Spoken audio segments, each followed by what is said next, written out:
सम्राट।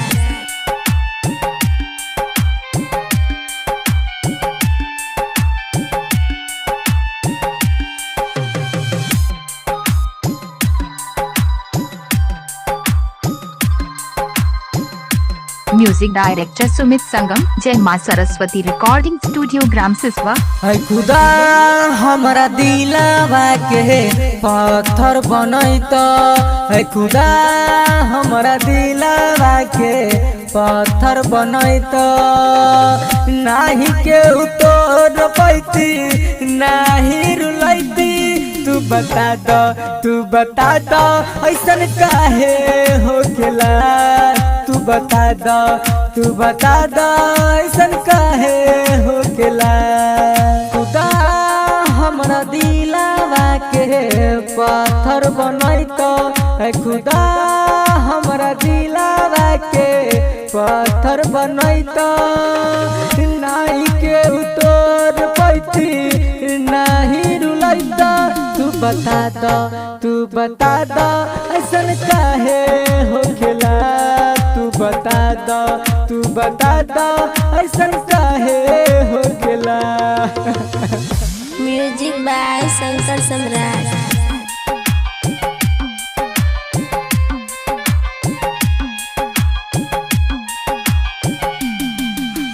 DJ Sajan Raja, DJ Sajan Raja, DJ Sajan Raja, DJ Sajan राजा।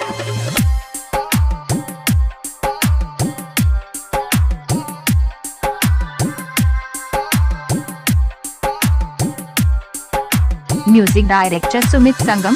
जिंदगी में हमारा लगाई के आगे चल गइलू ससुरा के बर्बादी।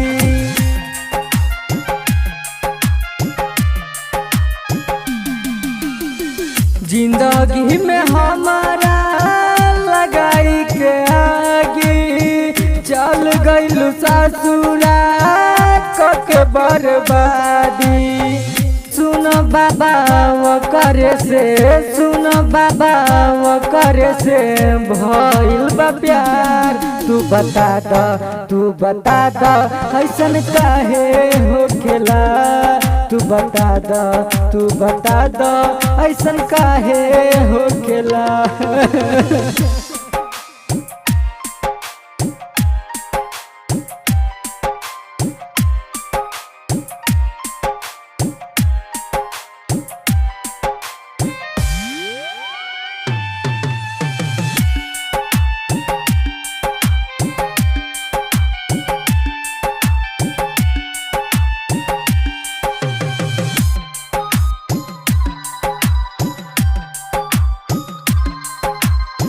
म्यूजिक डायरेक्टर सुमित संगम, जय मां सरस्वती रिकॉर्डिंग स्टूडियो ग्राम सिसवा। प्यार करेला हमके सिखाई, प्यार के मतलब नहीं बतैली।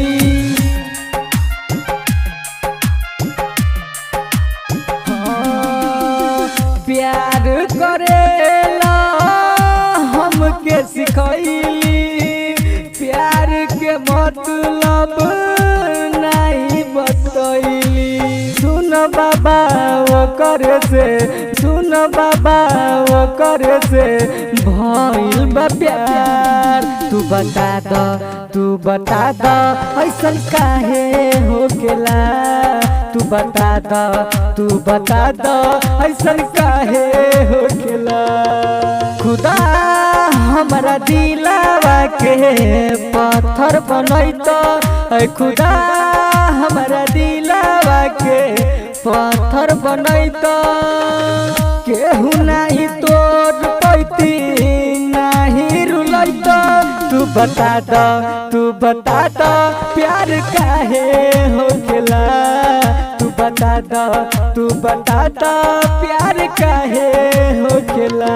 हे बाबा जिंदगी में हमारा लगाई के आगे चल गइलू ससुरा के बर्बादी।